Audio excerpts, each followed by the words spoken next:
చెప్తున్నారు, దేనిని కూర్చియు చింత పడకుడి గాని. ఖచ్చితంగా మన జీవితంలో, ప్రతి ఒక్క మనిషి జీవితంలో ఎంత చింత పడగొద్దు అనుకున్నా చింతపడడానికి ముందుకెళ్తానే ఉంటాం, చింతపడతానే ఉంటాం. కానీ చింత పడడం వల్ల ఏమి నష్టాలంటే, మనం చింతించడం వల్ల మన ఆరోగ్యం ఖరాబ్ అవుతుంది. దేవుని వాక్యము ప్రతిదీ ఆరోగ్యానికి, ప్రతిదీ కూడా దేవుని వాక్కు బయలుపరిచేది ఏంటంటే ఆయనకు మేలు కాదు, మనకు మేలు జరగడానికి. మనం అది గ్రహించం. దేవుడు ప్రతిదీ ఏ సమయానికి ఏ ఓదార్పు కావాలో ఆ ఓదార్పు కలిగిన ఆ ప్రతి వాక్యము బైబిల్లో రాసి దేవుని దాసుల వారి నుంచి మాట్లాడుతూ ఉంటాడు. అనేకమైన బిడ్డల దగ్గర నుంచి దేవుడు మాట్లాడుతూ ఉంటాడు. వెంటనే మనం ఏం చేయాలా? దాన్ని వెంటనే స్వీకరించాలి. కానీ చింతించవద్దు. ఎందుకు చెప్తున్నారంటే, నువ్వు చింతించడం వల్ల నీ ఆరోగ్యం ఖరాబ్ అవుతుంది. నువ్వేమవుతావు? నీ సంతోషాన్ని కోల్పోతావు. అంతేనా? చింతించడం వల్ల ఏమవుతుంది? సంతోషం అనేది కోల్పోతాం. ఆనందించుతూ ఉంటాము. ఇంకా పరిస్థితి గుర్తు రాగానే ఏమవుతుంది? మన సంతోషం అంతా ఆవిరైపోతుంది. మంచిగా ఏమైపోతుంది? ఆవిరైపోతుంది. ఎంత హ్యాపీగా ఉంటాము. కానీ దేవుడు ఒకటే మాట అంటాడు, నువ్వు దేని గురించి చింతపడకూడదు కానీ ప్రతి విషయములో ప్రార్థన. ఏం చేయాలా? ప్రతి విషయంలో ఏం చేయాలంటే ప్రార్థన. అంటే ఏంటి? నీకు మనసుకు ఏది బాధ కలిగినా ప్రార్థన చేయి. ఇంత స్వస్థగా ఎవరు చెప్తారా? నీకు ఏం అవసరాలు ఉన్నా నా దగ్గరికి రా అని ఎవరన్నా చెప్తారా? చెప్పు. మరి ఏమని చెప్తున్నాడు దేవుడు? దేని గురించి చింతించద్దు, ప్రతి విషయం. నేను ఇది అని కాదు, అంటే నీవు కొన్ని చెప్పుకోగలిగినవి ఉంటాయి, కొన్ని చెప్పుకోలేని పరిస్థితులు ఉంటాయి. ఆ ప్రతి పరిస్థితి విషయంలో కూడా, అంటే ప్రతి విషయంలోనూ ప్రార్థన చెయ్యి. నా దగ్గరకు వచ్చేసి ప్రార్థన అనగానే ఫోను కన్నా గొప్ప విలువైంది. అవునా? దేవునితో స్వయంగా మాట్లాడడానికి దేవుడు మనకు అధికారం ఇచ్చింది. పరిశుద్ధాత్మ దేవుడు నీలో నుండి నీ బాధనంతని యేసయ్యకి చెప్పుకోవడానికి దేవుడు ఛాన్స్ ఇచ్చింది. యేసయ్య ఏం చేస్తారు? తండ్రి యొదుట ఆయన మన యొద్ద విజ్ఞాపన చేస్తారు.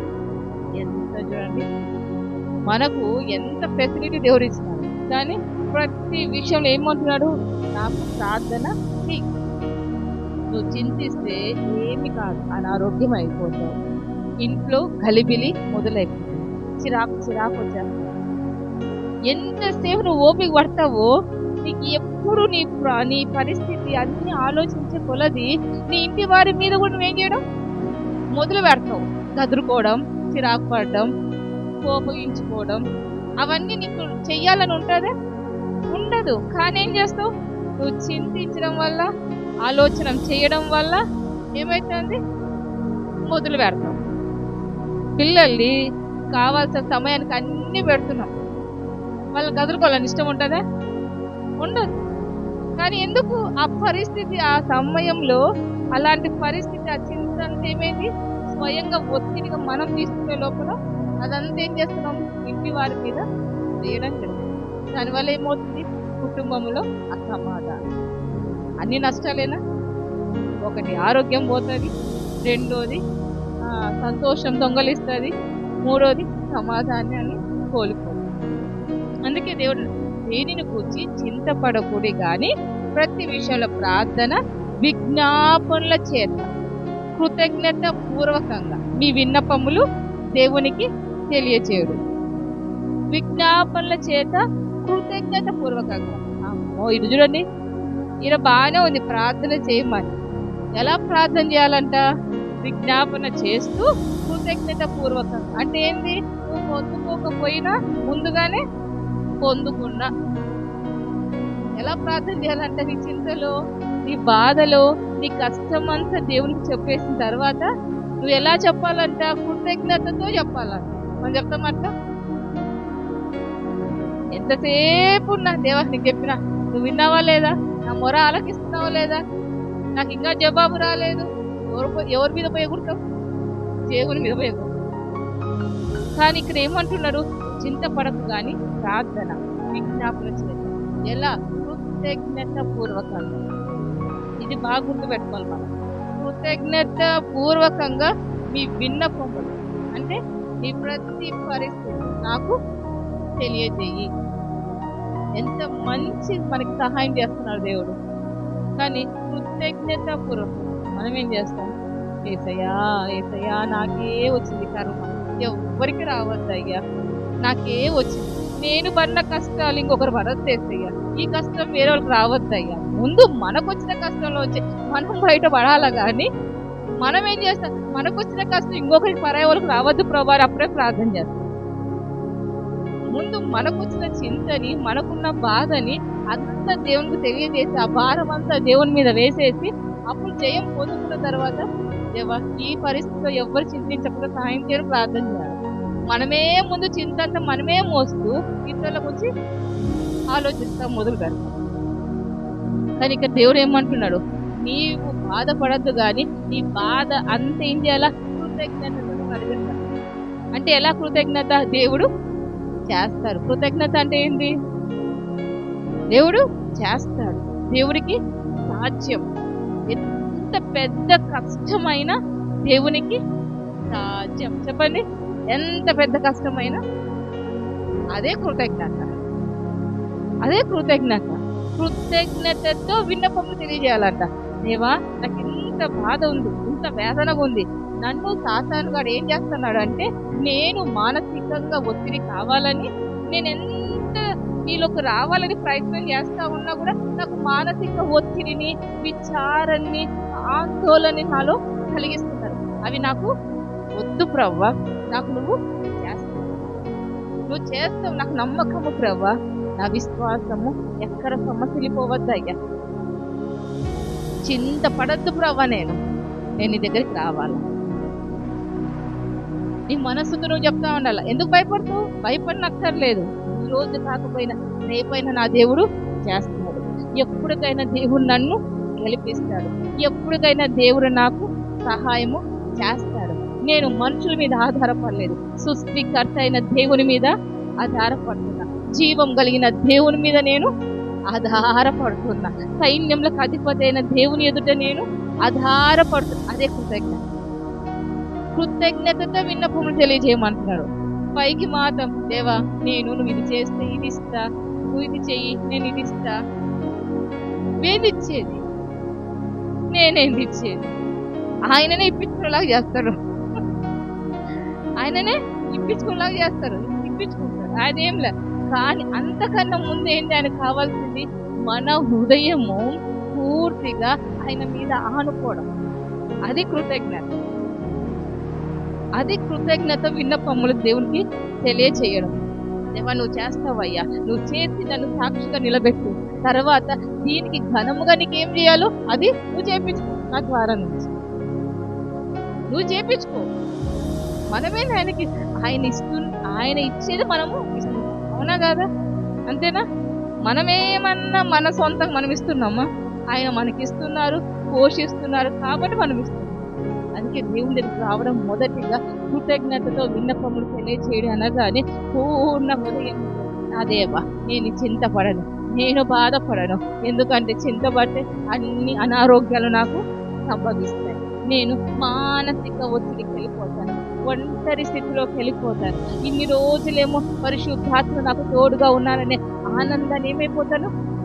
కోల్పోయి ఒంటరి ఒంటరి ఒంటరి అనే మాట మనలోకి వచ్చేస్తుంది. చింతపడడం వల్ల నష్టపోయేది మనమే చెప్తున్నాను. చింతపడడం వల్ల ఎవరు సోదరు? మనమే. ఎంత పెద్ద పరిస్థితి అయినా సరే మీరేమన్నారు? అమ్మా ఈ చిన్న పరిస్థితికి నా దగ్గరికి రా, ఈ పెద్ద పరిస్థితికి నా దగ్గరికి రా అని చెప్తున్నారా? ప్రతి విషయంలోనూ అన్నారా? చెప్పాలా? ప్రతి విషయం. ఇదొక్కటి చాలు మనకి. మనం బాగా గుర్తుపెట్టుకోవాలి. మనం ఎంతసేపు ఉన్న దేవుడు చెప్పింది చింతపడద్దు చింతపడద్దు అని. చింతపడద్దు అన్న చెప్పిన దానికి కూడా ప్రతిదీ చెప్తున్నాడు. నీవు ప్రతి విషయంలో చింతపడద్దు. అలాగే చింతపడుతూ నా దగ్గర ప్రార్థన చేయొద్దు. సంతోషంగా నేను పొందుకుంటానని కృతజ్ఞతతో చెయ్యి. నాకు సాధ్యమని నువ్వు ప్రార్థన చెయ్యి. దేవుడు సెలవిస్తున్నాడు. ఇప్పుడు మనం ఒకటి చూసుకుంటే హల్లెలూయా, ఇది చదవండి. లూకా సువార్త 12:24. లూకా సువార్త 12:24. కాకుల సంగతి విచారించి చూడుడి, అవి విత్తవు, కోయవు, వాటికి గరిసె లేదు, కొట్టు లేదు, అయినను దేవుడు వాటిని పోషించుచున్నాడు. మీరు పక్షుల కంటే ఎంతో శ్రేష్ఠ. పక్షులు ఉన్నాయి, అవన్నీ రేపటి గురించి ఆలోచిస్తాయా?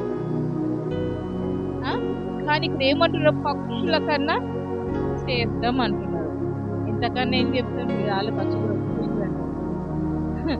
పక్షులు అదే పక్షుల కంటే శ్రేష్టం. అవి కూడా వాక్యం అవి కూడా వచ్చింది. వాటికన్నా శ్రేష్టం అంటున్నారు. ఎంత గొప్ప దేవుడు! ఇంతసేపు లేని పక్షికి వచ్చిందంటే అర్థమైంది. కరెక్ట్గా దేవుడు నన్ను పోషిస్తున్నారని మందిరంలోకి వచ్చేది చెప్తాంది. నన్ను దేవుడు పోషిస్తున్నారు, మీరేం బాధపడకండి, మిమ్మల్ని కూడా దేవుడు పోషిస్తారు. దేవుడు పోషించేవాడు. ఎంత మంచి మాట! శ్రేష్ఠులు అనడం అనే మాట ఇంట్లో అందరు తిట్టచ్చేమో, భయపడద్దు. ఎవరు తిట్టినా నీ దేవుడు మాత్రం నిన్ను మాత్రం ఏమన్నారు? శ్రేష్ఠులుగా ఇచ్చినారు. నువ్వు అట్లాంటి దానివి, నువ్వు అట్లాంటోడివి అంటే అనని నా దేవుడు మాత్రం నన్ను ఏమన్నారు? శ్రేష్టమైన కుమార్తెగా, శ్రేష్టమైన కుమారుడుగా నన్ను దేవుడు నిలబెట్టాడు. నన్ను పిలుస్తున్నాడు. ధన్యుడు అంటున్నాడు, ధన్యురాలు అంటున్నాడు. అది దేవుని దగ్గర నుంచి వచ్చే మెప్పు గొప్పదా? మనుషుల దగ్గర నుంచి వచ్చే మెప్పు గొప్పదా? దేవుని దగ్గర నుంచి మెప్పే గొప్పది. ఏంది? కాకుల కన్నా, పక్షుల కన్నా, వాటన్నిటికన్నా మీరు గొప్పవారు. ఏం భయపడద్దు. వాటికి పోషించిన దేవుడు ఈరోజు పోషించలేదా? ఎందుకు? మనము ఈ ముందు ఒక నిమిషం ముందు వరకు మనం చూసుకుంటే అంతే, ఒక నిమిషం ముందు వరకు మన దేవుడు పోషించలేదా? ఇప్పుడు చర్చికి వచ్చే ముందు నేను తిందాలి, ఏదో తినొచ్చింది, టీలో కాఫీలో నీలో తాగినామా, ప్రిపేరే చేసి వచ్చినాం. అవన్నీ అంటే ఒక క్షణం ముందు కూడా మనము పోషించబడినాం. ఒక క్షణం ముందు కూడా పోషించబడినాం మనము. ఇంక పోషించబడము ఎందుకు చింత? వస్త్రము తక్కువ కాదు, ఆహారం తక్కువ కాదు, నేను సమృద్ధిగా దేవుడు నిలబెడతాడు. నీకు ఆ సమయంకి ఏమి కావాలో అది దేవుడు ఖచ్చితంగా ఇస్తాడు. అంతే. నీకు ఏది కావాలో అవన్నీ. ఇక్కడ లూకా సువార్త 12:23లో ఆహారము కంటే ప్రాణమును, వస్త్రము కంటే దేహమును గొప్పవి కావాలి. నీకు ప్రాణం ఇచ్చినాడు, మంచి దేహం ఇచ్చినాడు, ఇంతకన్నా ఏముంది? ఇవి ఇచ్చిన వాడు పోషించాడా? ఆయన ఊపిరి మనలో ఉంది, ఆయన ప్రాణం. ఒక్క దినము గడవగా ఇంకొక దినం వస్తుందంటే ఆయన కృపను బట్టి. అందుకే దేవుడు అంటాడు, నువ్వు చింతించద్దమ్మా, నువ్వు చింతించద్దయ్యా, నా దగ్గరికి రా, నేనున్నా. ప్రతి విషయంలో నా దగ్గరికి రా. నువ్వు వచ్చి ఎలా చేస్తావు? ప్రతి విషయంలో రా. ఆ నొప్పి వచ్చిందే, ఇంట్లో వాళ్ళు పదే ఆ నొప్పి ఈ నొప్పి అంటే నీకు ఎప్పుడు అది నొప్పి ఈ నొప్పి అంట. కానీ దేవుడు అలా అనేవాడు. అందుకే ప్రతి విషయంలో నా దగ్గరికి రా. ఏదైనా సరే, నీకు ఒక 10 రూపాయలు కావాలన్నా నా దగ్గరికి రా. నీకు ఏది బాగాలేదని నా దగ్గర, అంటే ఇది చెప్పాల. 10 రూపాయలకి దేవుని దగ్గర పోవడం ఏంది? అందుకే చేసాచ్చు. అంటే ఏమంటున్నానంటే, ఏ విషయమైనా సరే నువ్వు అలసిపోవద్దు. నిన్నెవరో బాధ పెడుతున్నారని, ఎవరో సహాయం చేయటం లేదని వాళ్ళ సహాయం కోసం ఎదురు చూడడానికన్నా నీ దేవుడైన నేను నీ కోసం ఎదురు చూస్తాను. నేను ఎదురు చూస్తాను. రేపెట్లా నీకెందుకు? శ్రేష్టం అన్నారా లేదా? అంతే. శ్రేష్టం అన్న దేవుడు పోషించాడా? పోషిస్తాడు. సమృద్ధిగా పోషిస్తాడు. అవైతే చింత ఉండదు. బాగా అరుస్తూ ఉంటాయి, తిరుగుతూ ఉంటాయి.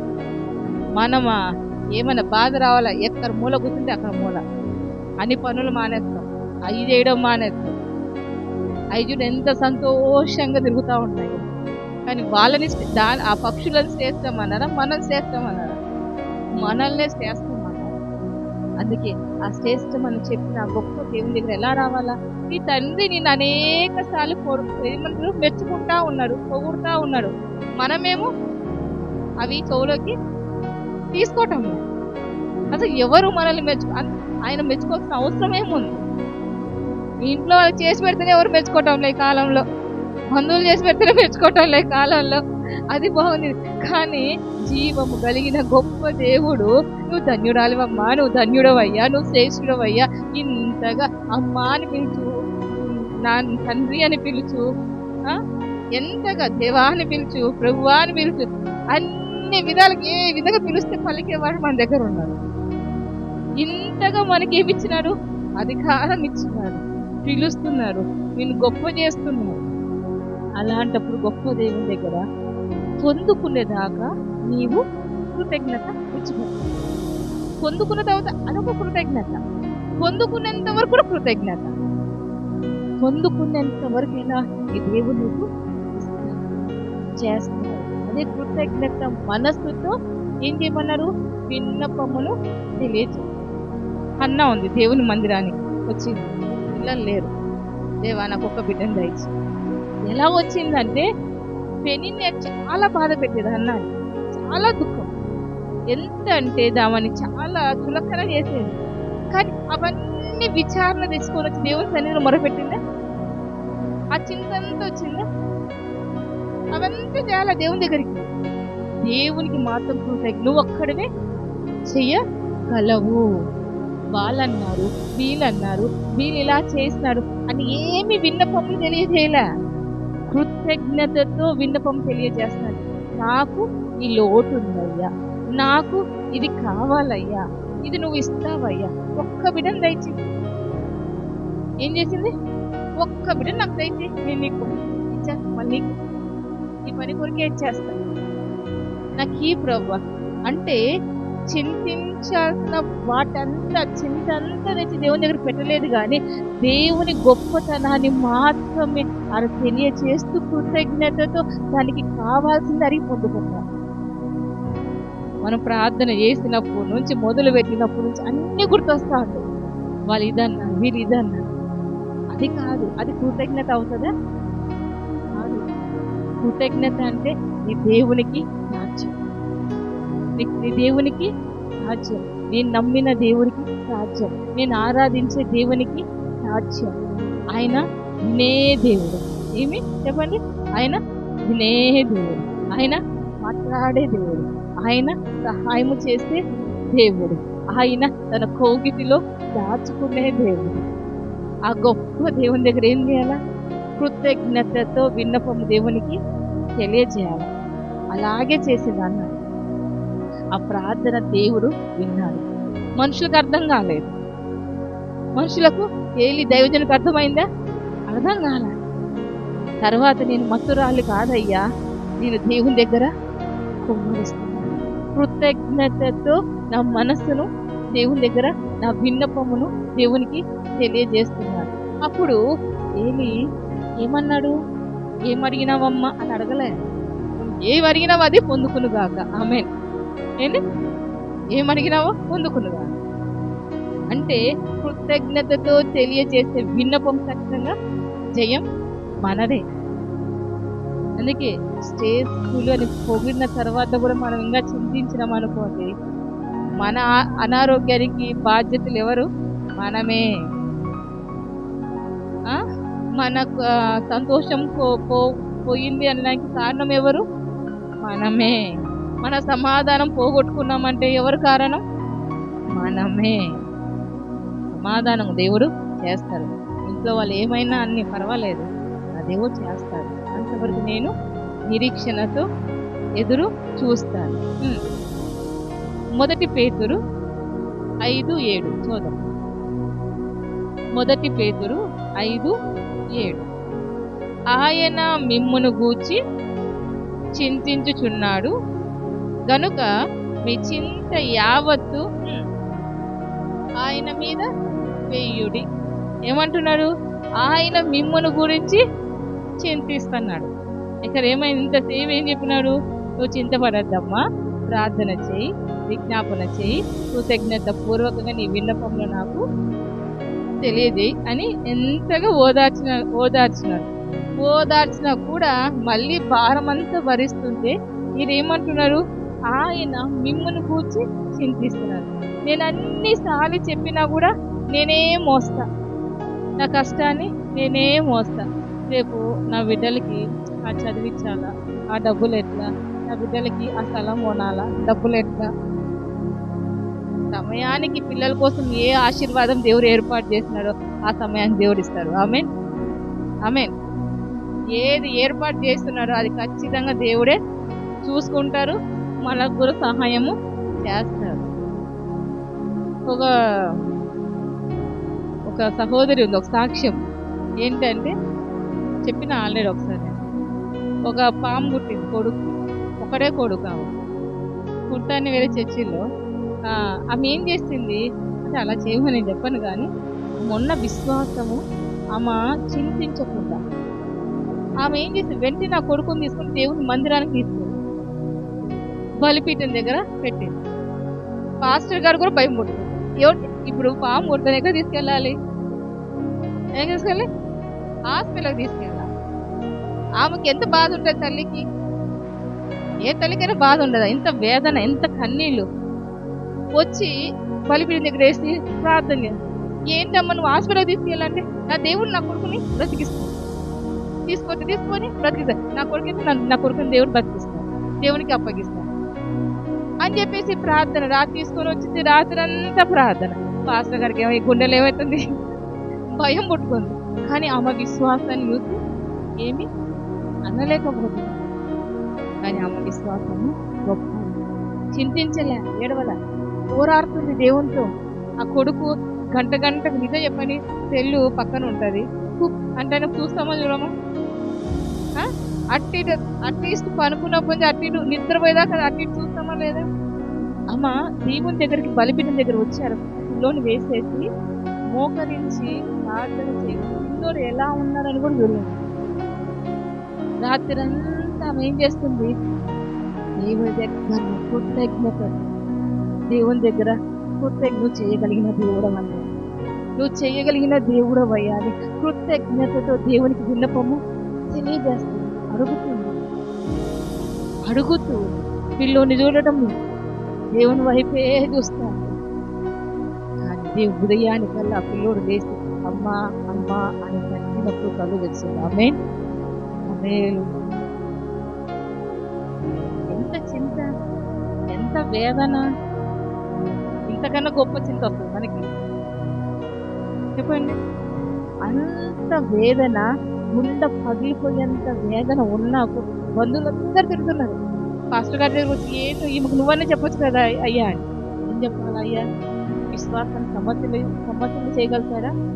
చేయలేదు. అయ్యా నువ్వేం బాధపడద్దు, నా దేవుడు బ్రతికించుకుంటాడు.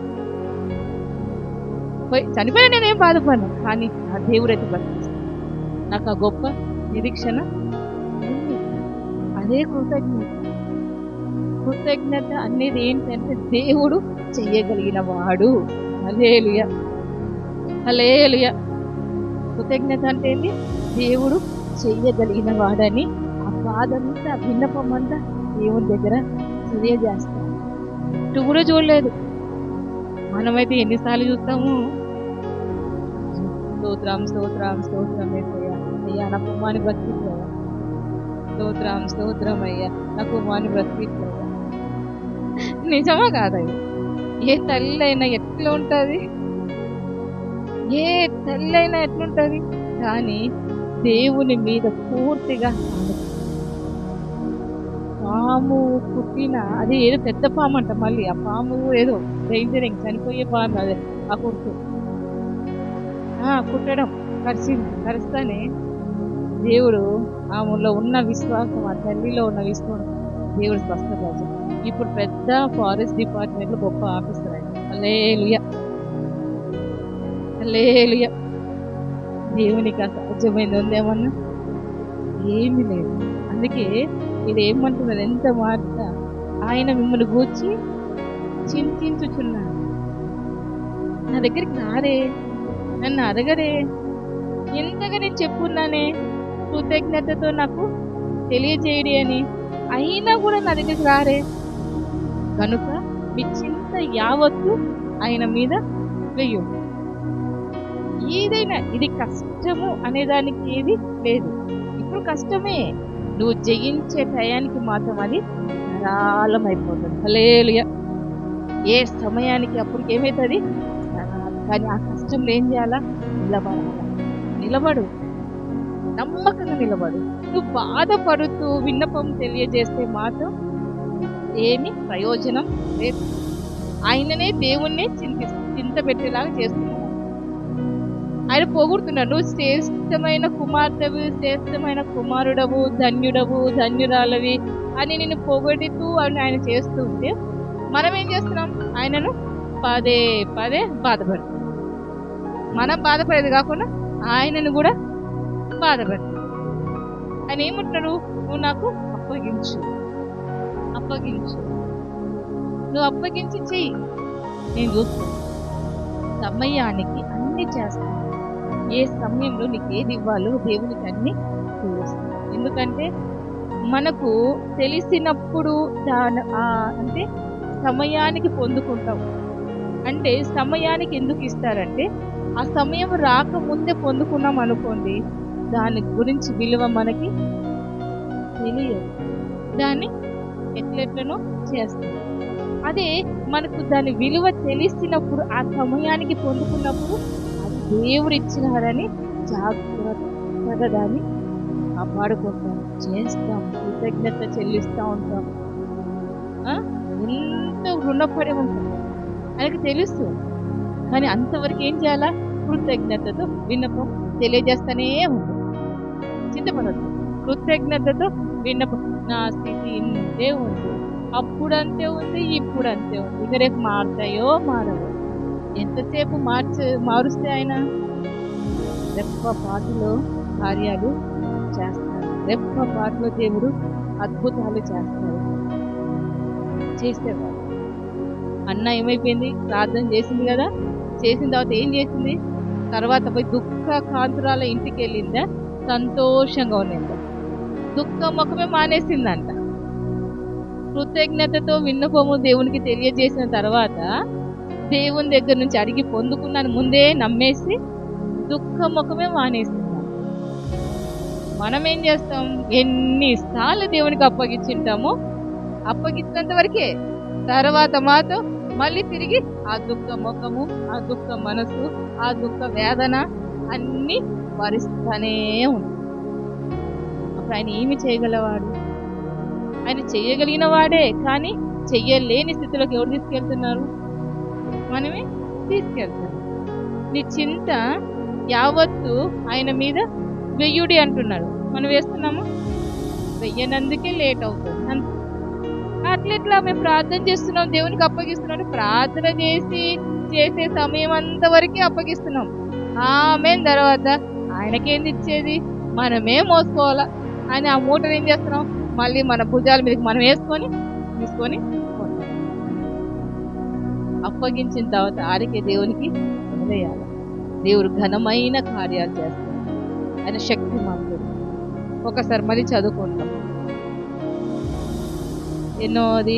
ఫిలిప్పీయులకు రాసిన పత్రిక 4:6. మళ్ళీ ఒకసారి చదువుకుంటాం. దేనిని గూర్చియు చింతపడకూడదు. ఏం చేయమన్నారు? చింతపడమన్నారా, చింతపడద్దు అన్నారా? ఎట్టి చెప్పాలా? చింతపడద్దు అన్నాడు. ఓకే. తర్వాత కానీ ప్రతి విషయంలో అన్నారా, కొన్ని అన్నారా? ఆయన బాగా గుర్తుపెట్టుకో. మనకి ఎన్నో ఆదరణ వాక్యాలు చెప్పండి దేవుడు ఇస్తున్నాడు. చింతపడద్దు అన్నారు ఒకటి. రెండోది ప్రతి విషయములో. తర్వాత ప్రార్థన చేయమన్నారా, చేయొద్దన్నారా? చేయమన్నారు. విజ్ఞాపనల చేత కృతజ్ఞత పూర్వకంగా నీ విన్నపములు దేవునికి తెలియజేయమన్నా, తెలియజేయొద్దన్నారా? తెలియజేయమన్నారు. ఇంతకని ఎవరు చెప్తారు మనకి? చెప్పండి. అన్నీ తెలియజేద్దాం. దేవుని దగ్గర నుంచి దాగున్న ప్రతి ఆశీర్వాదాలు పొందుతాం. మన గురించి చాలా ఆయన ఆలోచనలు చాలా కలిగి ఉన్నాడు. అవన్నీ ఆకాశ వాక్యాలు విప్పబడాలి. ఆ విప్పబడాలంటే ఎవరి ద్వారా ఉంది? మన ద్వారానే ఉంది. కాబట్టి చింత అంతా ఆయన మీద వేసి ఆయనలో మన ముందుకు సాగిపోదాం. హల్లెలూయా.